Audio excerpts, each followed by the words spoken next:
Good afternoon. Today I am meeting with Katrina Hofstetter. Katrina is a mom, an attorney, and she owns Cornerstone Legal, and she's been working with us for a couple years now. She most recently spoke with Julie about power of attorneys and your college-age children. And this time, we're going to talk about guardianship. And you may have heard something about this in the news recently. Marion Smith, the MSU football player, recently was named guardian of his 4 minor siblings after the passing of his mom. And Katrina's going to just share a little bit more about what it takes to be a guardian, what it means, all of that. So welcome, Katrina. Thank you. Yeah, guardianship for minor children is kind of a tough topic to talk about, and it has all of its little nuances. So I just thought it would be really important to talk about this and share information for parents who have minor children so they understand really what they need to do. And as far as, kind of that first step of like, how do you name a guardian or guardians for your minor children? It really can be done in multiple ways. You could go real simple and you could just write a document out. And ideally, that would be acceptable if it is, if it's signed the right way, if it has maybe witnesses or a notary. Those are kind of the things that are expected with legal documents. So you could absolutely just write a document out and say, I want this person to be the guardian of my minor children. But because guardianship is always going to go through the probate court, sometimes it's better to have an official formal document done so you don't have to worry about there being an unnecessary delay or some type of an issue that it's not going to be accepted. That just means, from my perspective, if we're going to do a legal document, it's either going to be a financial power of attorney, and that would have guardianship named if you're just temporarily incapacitated. And then there's a will, and that would name guardians if you're gone. And typically you'd name the same people in both of those documents. And then that is the document that's going to tell the probate court, this is who you prefer to be the guardian. So that's kind of that first step in making sure that your wishes are out there. And what about, this is just a question I thought of. What, can you change your mind after? Oh, absolutely. Yeah. So, I mean, if you just hand wrote a document yourself, then rip it up and write a new document out. Oh. If you did it formally, though, if you did it through a will or a power of attorney or both, you probably, you should go back to your attorney who drafted it and have them make an amendment for you. Okay. Yeah. What happens if a parent doesn't name a guardian anywhere? Well, it's not going to mean that they aren't going to have a guardian appointed for the minor children. It just means that anytime you don't put your wishes out there, whether it's guardianship or, if it's your estate, if it's your all your stuff, there's always going to be a backup law in Michigan that says this is what happens if you don't plan. For guardianship of minor children, typically somebody's going to step up. If there's a minor child and the parents die, the kid's going to end up somewhere. They're going to be with grandma and grandpa. They're going to be with an aunt or an uncle. They're going to have a logical place that they go in those first few days or weeks. And then if there's not a document that says who the parent wanted the guardian to be, somebody's going to step up. I see it all the time. Somebody's going to step up and say, I'll do it. I want to do it. And they would generally be the person to file the paperwork. And then, since it has to go through probate, the judge is really going to decide.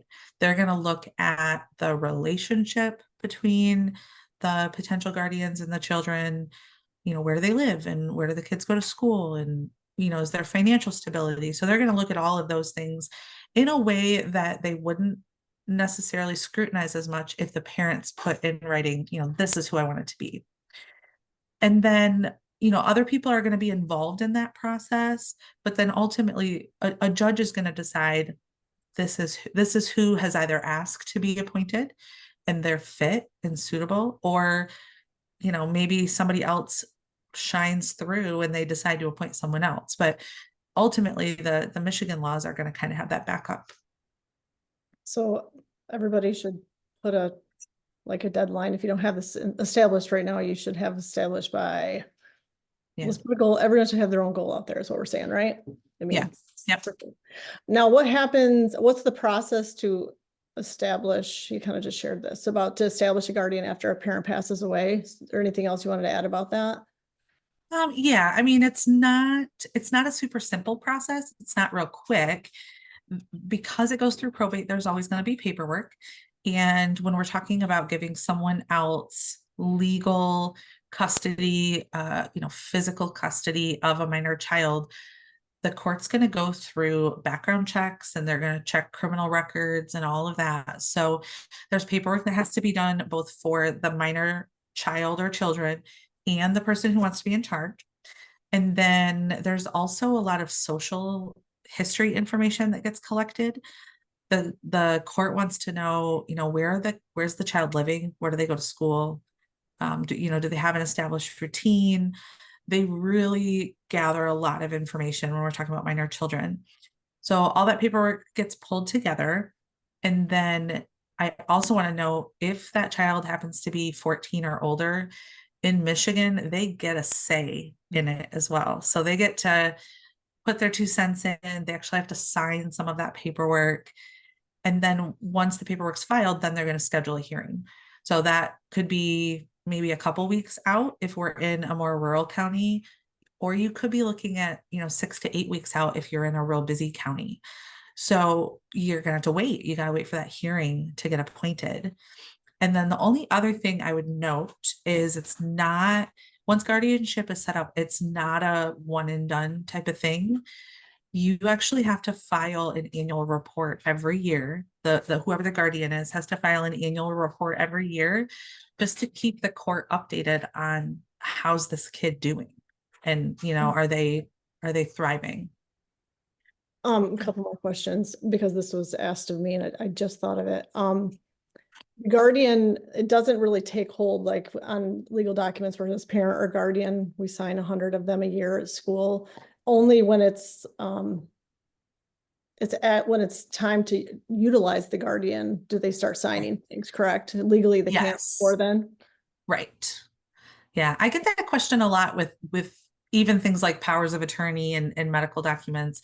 There has to be a triggering event. So Sure. just because you write down on a piece of paper or you do a will or a power of attorney that you want somebody to be a guardian, they don't become the guardian until you are no longer able to or no longer living.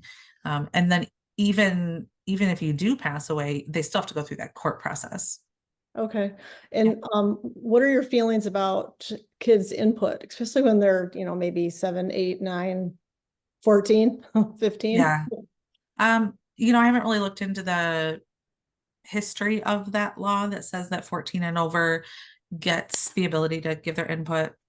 I've seen it go both ways. I've worked with people who the minor was 14 or older and they made what I believed was the right choice. They gave their input and it's, they had their reasons. And then I've seen it the other way where they're 14, they're vulnerable, they're impressionable. They just lost a parent and they are put in a position to make a decision and it isn't the best decision. So I have some mixed feelings on that because I think that there are times when that goes south and I mean it can change the entire trajectory of a kid's life. Oh, for sure. So yeah. Okay, I recently had a situation where I was setting up a portal at a doctor's office and my son now is 15, he was 14 and I had to get his permission, which I'm I like, know. wow. Yep. I thought That happened. That that's happened a with our oldest. They shut down my access to all of his records through U of M Sparrow once he turned 12. it's I know. It's crazy. like that's, he can't make his own lunch, but okay, I'm just kidding. Well, I appreciate your time today, Katrina. It's always very educational and enjoyable, and I appreciate your patience at the beginning of this video. The outtakes, which Happy to we'll be here. shown. But anyways, well, we'll link all of your prior content with this and on our website. on the, within that content, there'll be links to get to you both. I know you will take phone, text, or email, and she's on social media, and she has a great Instagram account that's very informative, and Facebook. And just thanks for your time. Hope you enjoy the rest of fall. Thank you for having me. No problem. We'll talk then. Okay. Bye. I'm gonna do